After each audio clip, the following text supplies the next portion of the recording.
Olá, meu nome é Hugo Janelli, sou professor universitário de Design de Produto e Sócio Criativo da Atom Studios. Que droga é essa de Design Thinking? Todo mundo tá falando sobre um tal de Design Thinking pra lá, Design Thinking pra cá, fora a velha história de tudo é design, né? Design de sobrancelha, design de bolo, né? O cake design. Isso se transformou muito ao longo do tempo, né? Mas afinal, para que serve o Design Thinking? Por que tanta gente fala sobre Design Thinking? E qual que é a onda do momento de estar se falando tanto sobre isso? Não esquece de dar o joinha pra gente que é importante, se inscreve no canal e roda a vinheta.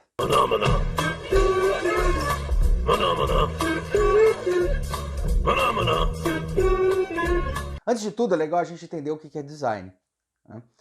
O design em si, ele começa em 1850, mais ou menos nessa data, lá na Revolução Industrial, né? Ele é uma profissão que surgiu para poder melhorar, né, e otimizar a produção de novos produtos e elementos para as pessoas. Afinal, o consumismo estava começando a surgir, estava começando a sair de uma era de arts and crafts e vir para uma era industrial, onde você poderia produzir mais produtos para mais pessoas. O objetivo, então, do design em si era conseguir otimizar essa produção e tornar ela muito mais factível, para que as empresas pudessem, de vez, realmente dar mais produtos, ofertar mais produtos com qualidade. Bom, a grande mudança na nossa profissão, a mudança na profissão de design acontece com a famosa escola de Bauhaus, tá? Em 1919. Depois ela vai perdurando e até hoje a gente tem ela, tá? Qual que foi essa principal ponto de mudança da Bauhaus? A questão foi que lá existiam muitos tipos de profissão e tipos de pessoas que faziam profissões diferentes, né? A gente tinha arquitetos, tinha designers e tinha algumas outras profissões. Só que o mais importante da história toda é entender que essas profissões em si, o que elas faziam? Elas trocavam ideia entre elas para poder ofertar um projeto melhorado, um projeto melhor. Ou seja, é uma coisa que hoje está na moda, que se fala muito, que é a famosa transdisciplinaridade. A gente vivia numa época em que começou a se ter muita especialização das coisas. Isso foi devido à era da Revolução Industrial.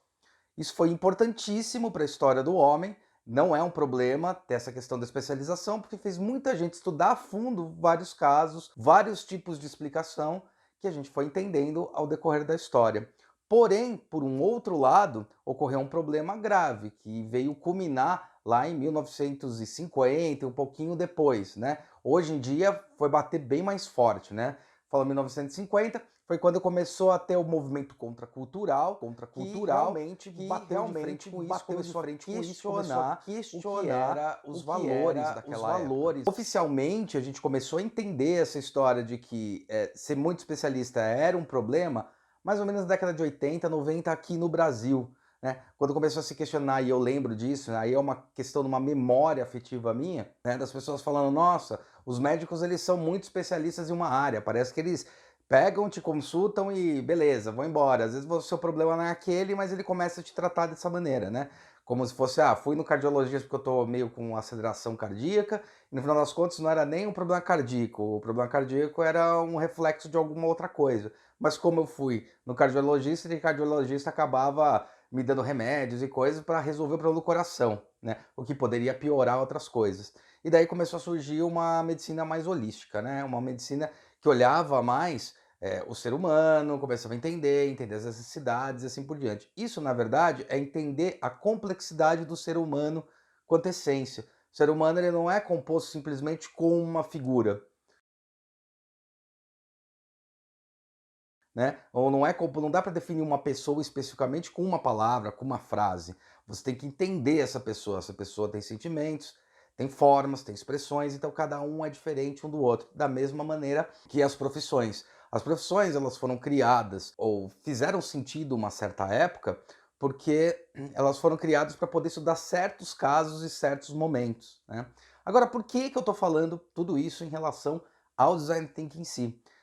O grande embate, a grande transformação que ocorreu socialmente foi quando teve a abertura da internet. A internet é uma das coisas mais importantes que a gente teve. Isso até comentei num vídeo anterior, que é o vídeo falando sobre as 4 grandes revoluções. Nos anos 2000, começou a ter muita essa entrada da internet e as pessoas elas começaram realmente falar o que pensavam, jogar as coisas na internet.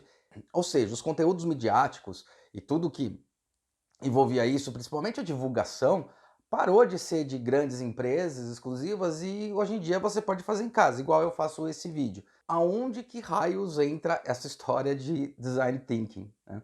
Design thinking nada mais é o jeito que o design pensa as coisas. O design thinking é o método, é a forma, é o jeito que a gente age e lida com os problemas e situações para a resolução de um problema, para resolver um projeto, tá? E esse design thinking ele é baseado muito, principalmente a coisa mais importante para a gente é o usuário, é a pessoa que vai usar esse produto, é o cliente final. Chega a ser mais importante do que a própria empresa que contrata a gente. Quer dizer, você não liga para a empresa? Não, ao contrário, eu ligo muito para a empresa. O que eu quero dizer é que se uma empresa oferta alguma coisa, um produto, um serviço, qualquer coisa assim, uma empresa tem uma característica. Essa característica ela tem que aparecer para o usuário. Se essa característica não aparecer de forma clara, objetiva, o usuário não vai entender. Então isso é o que a gente faz para arrumar a linguagem da empresa. É o que a gente fala que é o brand da marca, é o posicionamento, é como ela vai se expressar. Porém, por um outro lado, hoje com o poder das pessoas de tomarem decisão e falarem o que querem e o que não querem, o que antigamente era um pouquinho diferente, né? Hoje a gente vê que existem várias tribos, podem existir pessoas convivendo na mesma casa ou no mesmo colégio, em qualquer lugar, né, que tem pensamentos opostos, que gostam de coisas opostas, né? Um exemplo que eu dou aqui, que é engraçado, né, que é, por exemplo, o Super-Homem aqui, que eu gosto, né, e o Batman, né? Eu gosto muito do Super-Homem e me criticam pra caramba, porque, o Super-Homem usa cueca pra fora e essas coisas, né, que eu acho bem engraçado. O Batman também usa, né? E existe essa briga entre um e o outro, né, existe essa questão entre um e o outro. No meu ver, é simplesmente uma questão de escolha, né? Não tem que ter uma briga, mas isso que é interessante. Como é que eu atinjo, como é que a empresa DC ela vai atingir quem gosta de Batman e vai atingir quem gosta de Super-Homem, né? Entendendo não somente o seu personagem, mas entendendo como o cliente gostaria de receber, como a pessoa vê o personagem em si, para tentar não mudar tantas características. Tanto que quando tem mudanças de característica, dá um puta do problema. Vide o vídeo do Sonic, né? Aquele meio bizarro, né? Todo mundo comentou que era meio bizarro, porque ele tava muito diferente do que é o personagem em si. E daí fizeram um novo Sonic, ficou bem melhor, ficou bem a cara da personagem mesmo, né?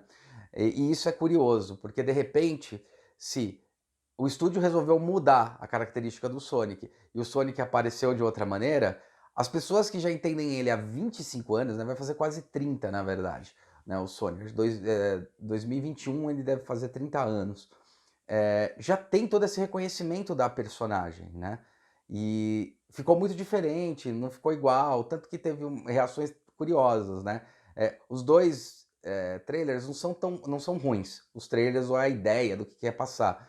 Porém, o primeiro trailer, nossa, o pessoal tava chavando porque o principal personagem não tinha nada a ver com o próprio título do filme. Design Thinking estuda justamente isso. O que a gente viu, por exemplo, na repercussão do vídeo do próprio Sonic, e é por isso que eu coloquei aqui, foi que a partir do momento que teve um hype negativo com o filme que tinha, com o trailer que tinha, que era aquele Sonic estranhão, né? O Sonic, o pessoal até brincou, Sonic meio carreta furacão, né? Teve muita mensagem na internet, o próprio diretor do filme falou, não, beleza, entendi o recado e calma aí que a gente vai mudar. E o cara mudou. Eu acho que isso é uma grande transformação e eu acho que é uma forma de explicar a importância do design thinking e a importância da voz das pessoas. A profissão do designer e o jeito que o designer pensa, que é o famigerado design thinking, né, é olhando para o usuário, olhando para quem consome aquele produto. A gente costuma dizer muitas vezes que um produto, a partir do momento que você lança, ele deixa de ser seu. Ele agora é das pessoas que absorvem esse produto. Por isso que às vezes algumas transformações, algumas mudanças, mesmo que o diretor tenha colocado mão nisso, ou mesmo que o criador tenha colocado mão nisso, já não pertence mais ao criador. A criatura já é das pessoas, já faz parte dessas pessoas. Então qualquer transformação em qualquer medida tem que ser muito bem articulada e muito bem feita para não ter estranheza. Pelo tudo que vocês ouviram nesse vídeo, vocês perceberam que eu falei muito mais sobre a relação das pessoas, a relação entre uma pessoa e outra, entre a profissão e o que a pessoa consome, entre a percepção das pessoas que necessariamente sobre a profissão, uma técnica, uma metodologia. Oficialmente, muitos designers não chamam o design thinking de metodologia. Ele é uma forma de raciocinar um projeto e não uma metodologia. Tá? Esse esquema que a gente montou, que o Tim Brown fez, né, que ele colocou numa linha, colocou numa estrutura, foi fantástico para entender quais são as possíveis etapas, como ocorre o pensamento design, de que maneira a gente articula esse pensamento. Só que um projeto pode começar fazendo um protótipo, assim como pode, e daí do protótipo você vem e faz uma análise de mercado, reajusta ele, repensa ele, pode começar da pesquisa, e a pesquisa pode ser o próprio resultado, pode começar dos desenhos, então tem várias formas de começar. A questão é que o design thinking, esse jeito de pensar do design permite com que um projeto não precise necessariamente seguir uma linha retilínea, mas ele precisa seguir uma lógica. Se eu tenho um projeto, se eu tenho um produto, se eu tenho um pensamento ou um serviço, eu tenho que validar ele. E com quem eu valido? Eu valido com o público que vai utilizar. É mais importante essa validação do que a nossa validação em si. A nossa validação é interpretar essa história, desenhar da maneira adequada e conseguir comunicar todas as aspirações e necessidades que o usuário tem através da linguagem das empresas que contratam a gente para poder ofertar um produto bem melhor.